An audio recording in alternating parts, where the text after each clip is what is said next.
Misfits, people ask me all the time about tools that I use in my life and business to maximize my success.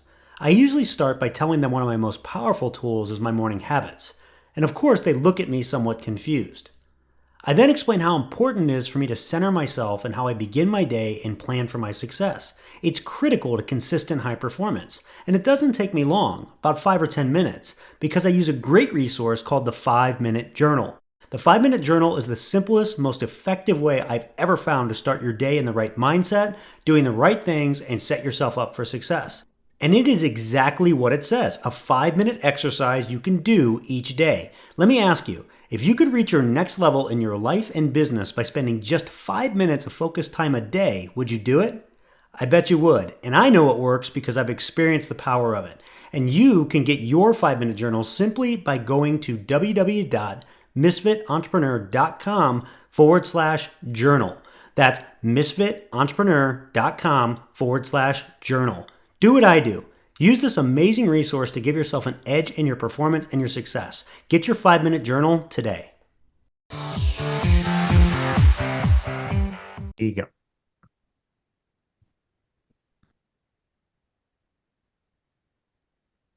Hello, Misfit Entrepreneurs. This is Dave Lukas, and welcome to another episode of the Misfit Entrepreneur, where it is our job to help you unleash your inner misfit and break through to higher levels of success, wealth, and fulfillment by bringing you the best insight and information from the world's top entrepreneurs, with a specific focus on their misfit side, the specific traits, habits, and secrets that have allowed them to thrive and succeed.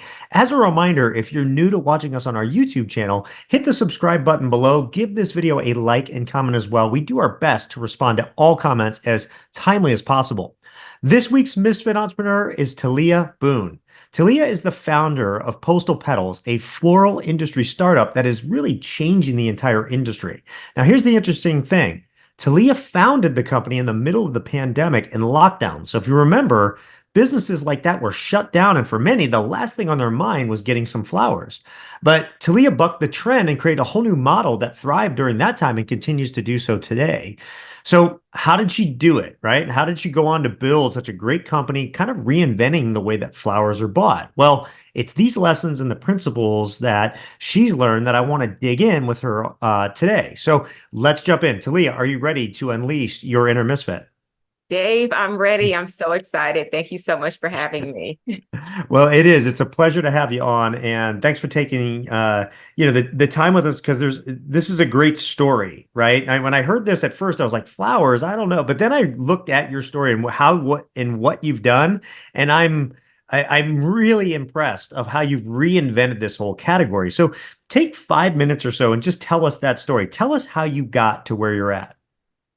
Yeah, so the flowers were something that I was not at all expecting to do. My background is actually in PR, marketing, brand strategy, and partnerships. I actually work in sports. Like my background is working in the NFL and with different sports leagues, teams, and athletes. And so starting a flower company was the absolute last thing on my mind. But where my introduction to flowers came was several years ago, way before the pandemic, and there was ever any thought of starting a company for flowers. It just was really a friend activity. A friend introduced me to flower arranging as something unique for us to do. We have this thing where we don't go to lunch, we don't go to dinner, we do an activity that will kind of introduce us to something new. And her suggestion was flower arranging. And I really enjoyed it in a way that I didn't expect. I enjoyed the creative process. I loved that I had flowers after, but I found it to be unexpectedly relaxing. And I did it and I thought, well, I'm going to try that again just to see, was that a fluke or is that really how it works? So I did it again. And I found it again, it just was very soothing. And so without having really the language for it then, it became my go-to form of self-care. Whenever I'd feel stressed or anxious or anything like that, I would just go down to the LA flower market. I'm fortunate enough to be based in Los Angeles, which has the second largest flower market in the world. I would just go down to the market, mill around, kind of figure out grab whichever flowers spoke to me, and I would create flowers. And so that just became, whenever I'd feel like I needed to decompress from stress or anxiety, I would arrange flowers. And so fast forward to the very, very early days of the pandemic, where there was just a lot of uncertainty. Here in LA, we went down on lockdown around 2 or 3 weeks into March. It was, for everyone, remember, only going to be like 2 weeks in, and then 2 weeks became 4 weeks, became 6 weeks. And by the time we got to 6 weeks, I was freaking out, just around the uncertainty, right, of what it meant for my life, my friends, my family, my career, all of those things. So if there was ever a time when I needed some sort of stress or anxiety release, it was definitely during that time. And it was actually my therapist who suggested, she said, Talia, I haven't heard you talk about arranging flowers in a couple of months. Why don't you try that and see if that helps to kind of calm you down and level set for you? And I thought, oh, that's a good idea.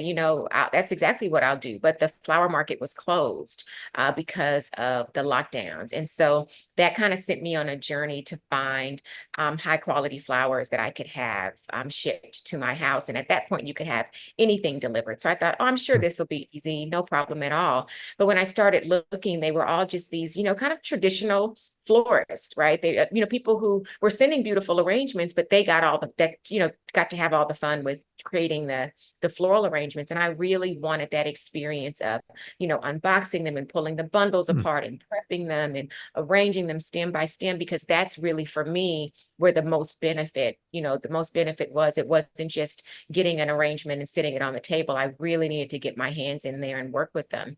And so during that process, I stumbled upon a wholesale flower distributor that shipped really large volumes of flowers to his retail clients all around the world. And I called him really just to see if I could convince him to reduce his minimums enough to send just me a box of flowers that I could arrange on my own. And while he right away said, no, that's not what we do here, he was very gracious in his no, but also incredibly generous in his explanation why. And 2.5 hours later, we were still on the phone, and the idea for Postal Petals had come to me because I realized two things during that conversation. One, because of my background in branding, marketing, strategy, I recognized that there was a hole in the market, and that what I was looking for, which was, boxes of fresh cut bundles of flowers to be shipped to my home for me to create my own arrangements. That model did not exist in the floral industry in the way that I was looking for it. And the second thing that I recognized was that there was a deep need. There was an opportunity to enter the floral industry, which for all intents and purposes had really been a gatekeeper culture up to that point. But what the pandemic did was it created this really unique space of time that was a great equalizer, right? Because no one was buying flowers. People were stockpiling toilet paper at that time. They were not thinking about flowers. There were no events, no weddings, no anything. And so the global floral industry in general, but the domestic floral industry in particular, they were suffering and really trying to find new ways to bring their product to market.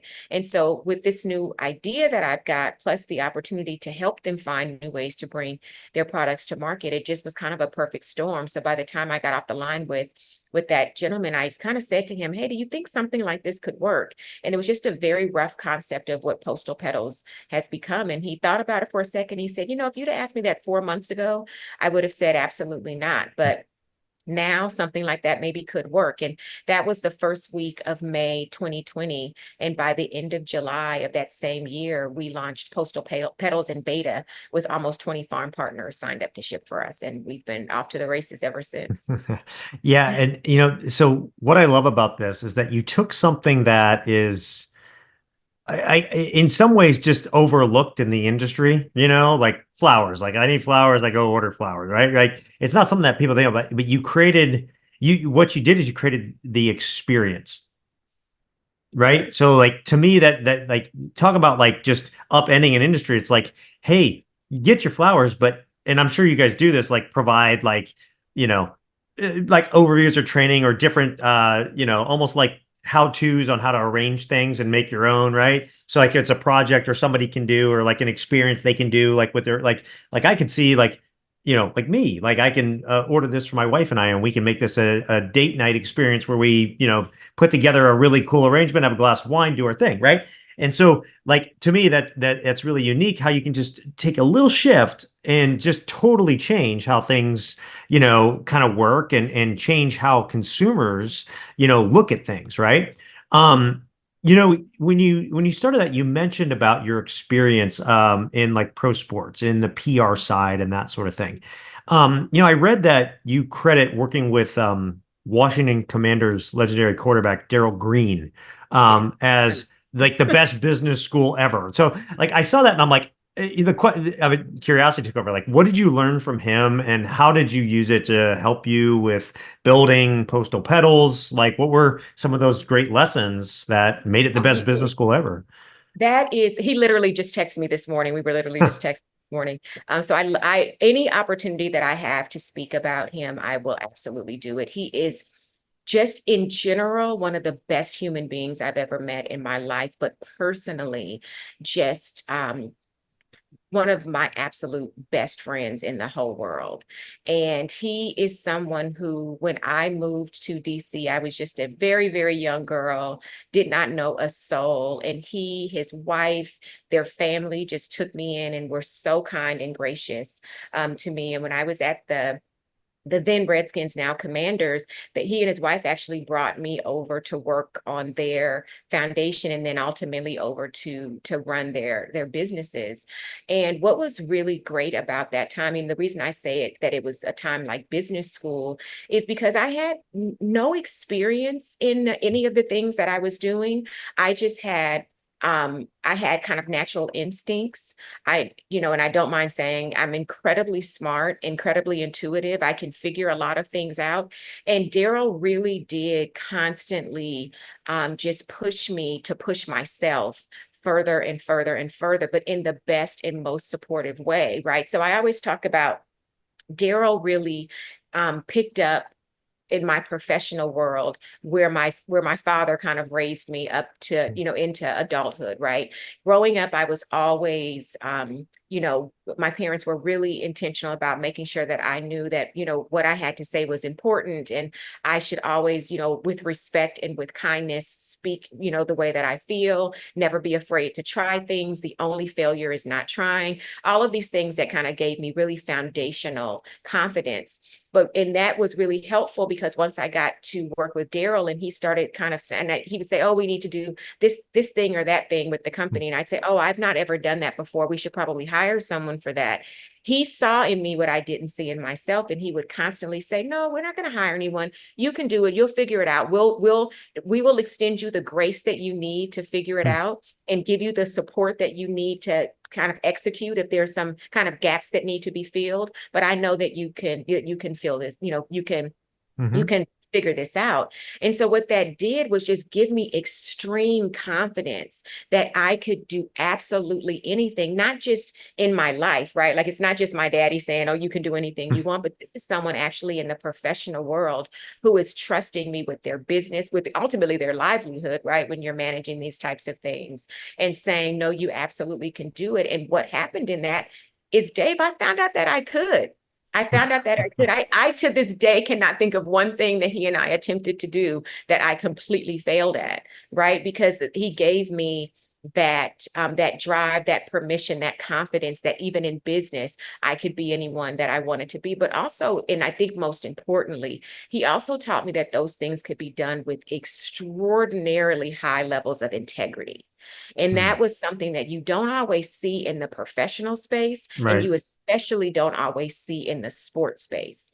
And so he would always say, we don't chase money. We don't work with people who do not exhibit integrity. We don't allow people to mistreat us. We don't he was always very clear about that. And where I would say, oh, don't worry about it. It's fine. Let's just finish out this deal. He'd say, oh, no, get them on the phone right now. And he would, in the most loving way, really bring those people to a we call it like a come to Jesus moment, right? We Yeah. bring them to a place where you're not necessarily berating them, but you're giving them an opportunity to see where they could have been better in that moment in the way that they maybe dealt with me or dealt with him or dealt with someone else on the team. I just always appreciated seeing that you could be successful and still have integrity at the same time, because that's not Mm. always what you would see, Right. especially in the sports space. And so, yeah, there's so much that I learned from him, and he will be a friend for life, family for life. I'm so grateful for the time that I had with him, and that I continue to be able to count him among some of my closest friends. Well, those are some great, business lessons, but at the same time, there's some, great just life lessons as well there in there too.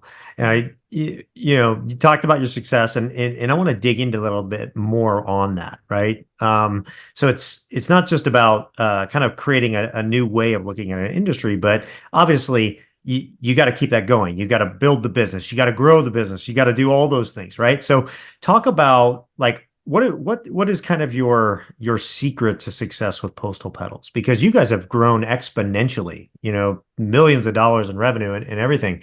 So, what's it allowed? What is it that you feel has allowed you to really kind of leapfrog the competition and grow as you have? I think it's because we stay in our lane. We know what we do Okay. and we focus on what we do well, right? We're not trying to be 1-800-Flowers. We're not trying to be TDF. We're not trying to do any of the Telefloral. We're not trying to be any of those things. We're very clear about what we do, but then we're also very clear about the fact that this is new for a lot of people.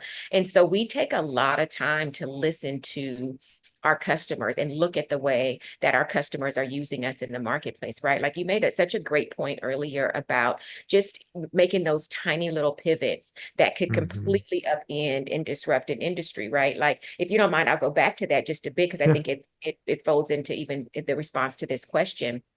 The floral industry has traditionally has limited itself really under its traditional imposed use cases with their customers, right? The floral industry on their own is about an $18 billion industry here in the US, but it's really because they themselves message to their key audience that they are for occasions, they are for birthdays, they are for sympathy, they are basically gifting for other people, events, things like that, things that people don't do on a regular basis. And because of that, the average purchase of a user for flowers is about 3 to 4 times a year, right?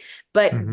that's the limitation because you're only telling them that flowers are for someone else or flowers are for a special occasion. And so because of my own experience, I know that that's not the case. And I was looking at the way that I was using flowers and saying, I would go and get flowers every week or every other week. So right there, you're looking at, taking I'm a user that says I'm not getting them 3 or 4 times a year. I'm getting them three or Right. four times a month. I'm 20xing, what they're 10xing or so, whatever that use case is that they're saying is typical for consumers, simply because I am using flowers in a way that is completely different than the way that the floral industry has ever messaged, right? And it's also looking at and just kind of sharing that story and bringing people into that experience and really helping them to look at flowers in a different way, like not to look at it as mere decoration or something that simply says,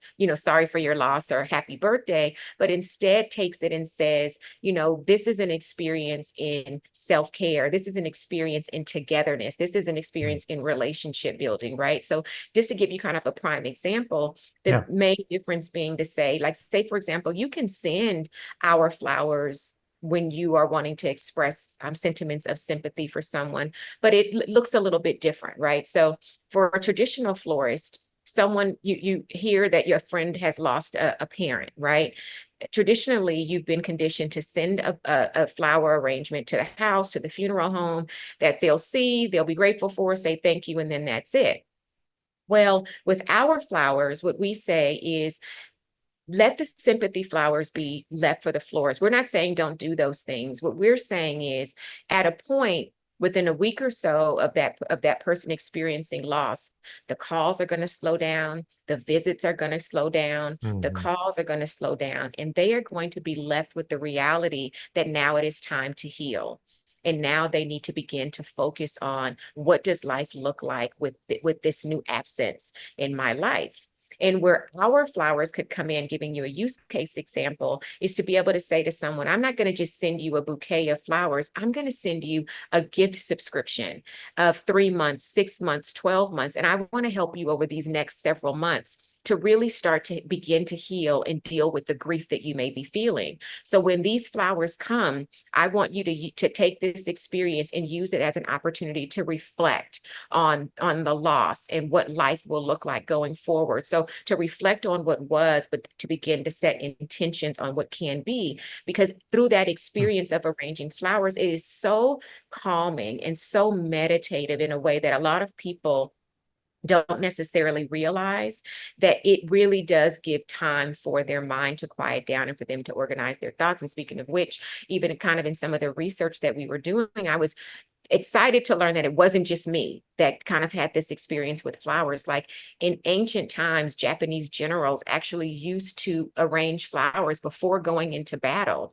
really specifically so that they could quiet their mind and organize their thoughts before going into what would be considered stressful, stressful situations. And so in that, we started to just begin to message to our customers about how to use our product, but then also begin to listen to them about how they were using it, right? And listening to our customers is what took us into the B2B space. So now we do all kinds of things across, the corporate space. We do Right. virtual and in-person floral design workshops as like employee team building activity, corporate culture setting interactions, employee health and wellness programs. We're working on, partnerships with health insurance companies to be able to utilize our floral design experiences as a therapeutic for mental, emotional, and environmental wellness. So there's so many things that have come out of this, but really because we're very specifically looking at the ways that our customers are using the product, listening to them as they talk about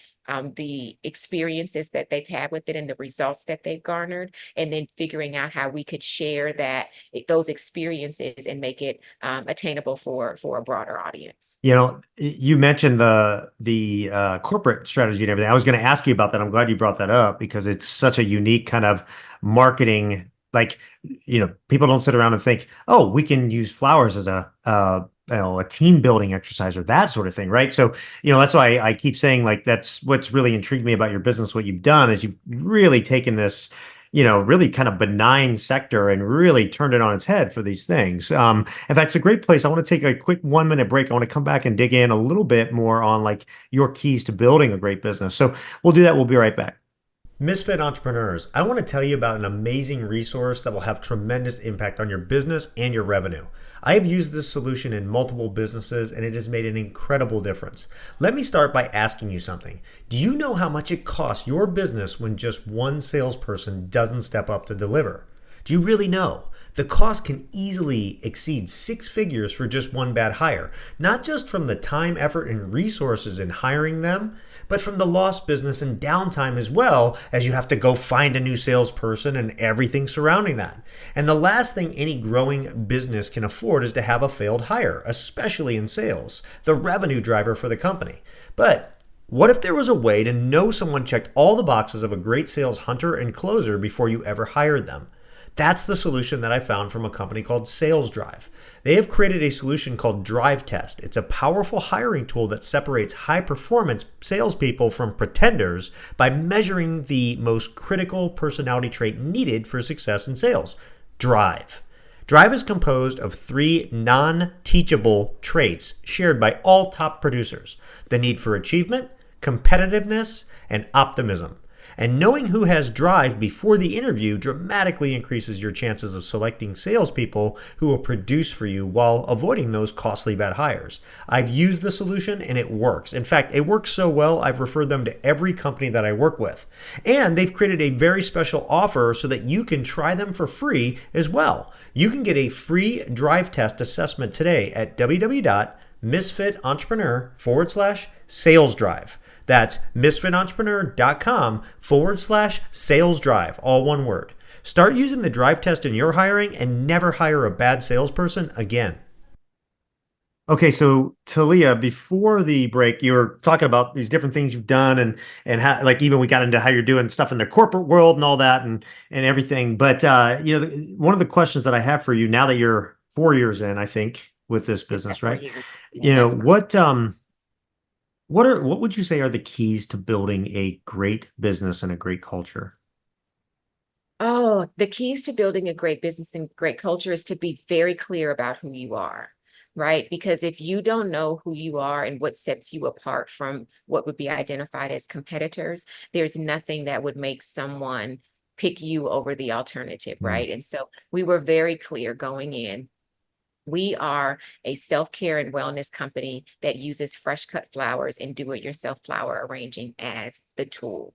And so that is something that completely distinguishes us from any other floral company out there, but also any other self-care and wellness company that's out there, right? Because when you talk about even self-care and wellness, potential competitors, their experiences do not leave you with a tangible reminder of that experience. It doesn't leave you with something visual that you could look at for the next, week or two to remind you of the experience that you had. So we really, it's important to know who you are and to lean into those spaces. It's also important that the people around you know who you are, what your goals are, and the way that you expect the company to run, right? Because so often, because again, it is not, and I can't even just blame it on any one thing, but the reality is that traditionally for generations, we have been conditioned to see flowers in a very specific way. And so everyone's default, whenever Right. I say that the company is anything flower related, they right away say, "Oh, you're a florist." And I'm like, actually, I'm not a florist.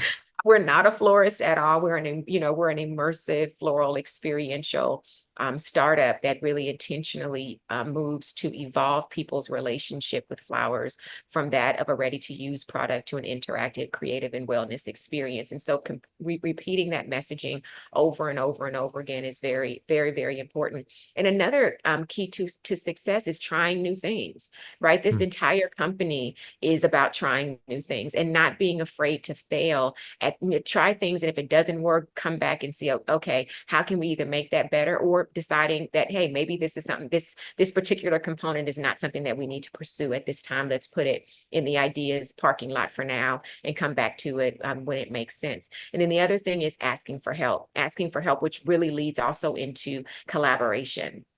I believe very, very, very strongly in collaboration. I think it's even on our site somewhere, because it's definitely a mantra that we have in the office, about that African proverb that says, if you want to go fast, go alone. But if you want to go far, go together. And so I am adamant about collaborating. I'm adamant about asking for help when I need it. And I'm adamant about helping people when they need it. And so, in between those few things, those are the things that ultimately I believe have kept us successful as a company, will continue to drive our successes as we continue to grow, because you need other people, you need a vision, and you need bravery, Right. as you grow a business and expand. Yeah, I mean those are all great keys to again kind of success in anything. And that last point on bravery, I think your story and what you've done in the space kind of speaks to that. I think as entrepreneurs, that has to be an element of we're taking risks. That's what we do. And that's a part of the game. And we want to take calculated risks, right, as much as we can. But if we aren't brave enough to take any risks, we're not going to get anywhere, right? And I think that's something that it's just a message that needs to be heard over and over again. Speaking of like risks and going through things, like what has been, people hear this, kind of how you built this thing, and how you've kind of changed how you even look at it and everything. What's been the biggest challenge or the hardest challenge to overcome on this journey, and really how did you overcome it at this point? You know, honestly, the biggest obstacle was even starting the company, Hmm. right? Because if you go back to our origin story and really strip Hmm. it down for what it is, we were in the middle of a lockdown. It was an industry that I was fully and wholly unfamiliar with. It was, we had to, so back when I talk about my experience in marketing, PR, brand strategy, and partnerships, that is quite upstream. And by upstream, it means like in the closer, further up towards the top of the strategy funnel, right? When you start to get into direct to consumer and e-commerce, consumer facing things, that's quite further downstream. So I was also going into a space that, while I had some familiarity with, it was really more of my typical role would be to advise overall strategy on how to reach those audiences. And so the biggest obstacle was just getting everything moving. We had to figure out a website. We had to figure Mm, out farm partners. We had to figure out how are we shipping these flowers in there and they're meant to be safe. We have to figure out all of those things. I say I don't know how I did it. I do know how I did it. It was, mm, if I'm being completely honest, it's maybe a piece that you weren't necessarily expecting, but I'll share this because, if our whole company is built around like, kind of self-care and mindfulness and emotional wellness, I think it's important to also be honest about kind of some of the things that I was going through at that time mhm, that, I had experienced significant loss within 6 months of each other, right, kind of around that time. And then there were many other things environmentally that were happening between the pandemic and George Floyd and all these other things that were quite traumatic for me emotionally. And mm, so what that did was force me to have to put my energy into something constructive. And so the biggest obstacle, in all honesty, Dave, was truly putting all of those pieces together to build this company. But the driving force behind it was quite honestly a trauma response, right? It was mm, me having to put energy into something positive at the risk of instead putting it into something negative, right? And so when right. people say, well, that was the biggest obstacle, but you went from idea to launch in what, 3 months? Well, Mm, that's because that is a direct reflection of how much I had to focus on the company, on building the company in order to really just survive that time because it was so incredibly traumatic and yeah. tense and stressful and anxious. And so I, in building the company, found oddly that same anxiety release and stress release in building this flower company that I did in building the arrangements that ultimately led to me building the flower company. Does that answer your question? I It know it it kind does. No, of, it's interrelated, right? Because that, what is a challenge for you internally and everything too, whatever that is for anybody, it Mhm. was going to affect your business and everything too, right? Yeah. So, those elements weave together. So I think that, that's a really great point because I think people try to silo those things, right? They try to like act in like business like it's not bothering them, but it is affecting them and it's affecting the performance of the business. Mhm. And the sooner that you come to grips with that, the better. So to me, that makes a lot of sense. Last question for you before we get to your Misfit 3, and that's really just now having gone through this, and kind of found your way and stuff. What's your best piece of advice for an entrepreneur just starting out? To do it, to start. Don't wait, just go. I remember I heard someone say once that if you are proud of the first version of whatever it is that you put out, you waited too long Hmm. to put it out. We can be crippled by fear, by self-doubt, by just not knowing how it would be received. But don't worry about any of that. If you believe in what you're building, go. Just do it. Hmm. And once you get started, it's so much easier to keep going. But just take the first step. Just start. No, that's great. That's a great way to end it before we get to your Misfit 3. We're going to do that. We're going to take one more 1 minute break. We'll be right back with Talia's Misfit 3. Before we get into today's Misfit 3, I want to take a minute to talk to you about a free resource available to you from the Misfit Entrepreneur, the Misfit Minute. The Misfit Minute is the free weekly resource packed with useful tips, tricks, and information from the world of Misfit entrepreneurs.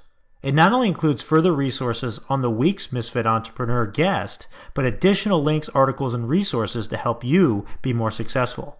It's delivered every Friday to your inbox. To sign up, all you have to do is go to the homepage at www.misfitentrepreneur.com and you will see the Misfit Minute sign up page. Don't miss out on this great resource and all it has to help you. Sign up today and look for it this Friday.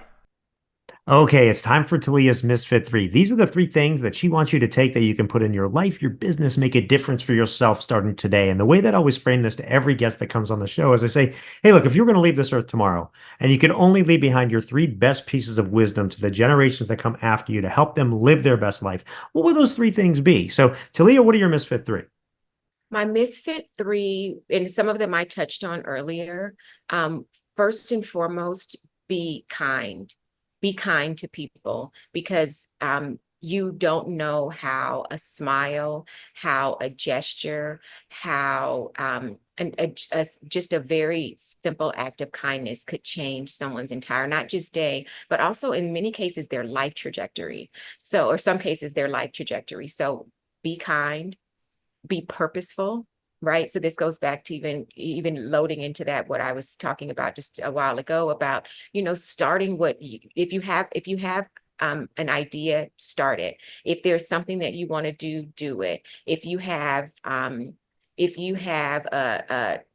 vision for how you want your life to be, move in that. Just identify what your purpose is and move towards it. Because if you don't, you will live in a space of regret. Inaction is action, Hmm. right? So be absolutely purposeful. And the third is collaborate, help people, build your village, find the people that you want to build and grow with, and the people that you want when you're no longer here. Who are the people that you want to have been impacted the most deeply by the work that you've done, by the care that you put into the kindness that you exhibited, and the ways in which you helped them to also be successful, and you allowed them to be able to help you in the same way.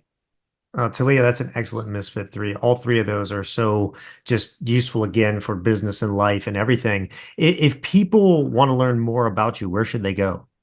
Yeah, so we are Postal Petals across all digital, Okay. postalpetals.com. That's POSTAL. Sorry, POSTALPETALS,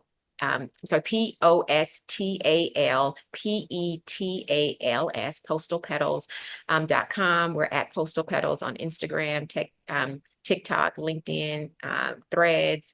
And then if you want to, purchase a box of flowers or subscribe to our floral delivery service, again, postalpetals.com. We'd love to hear from you.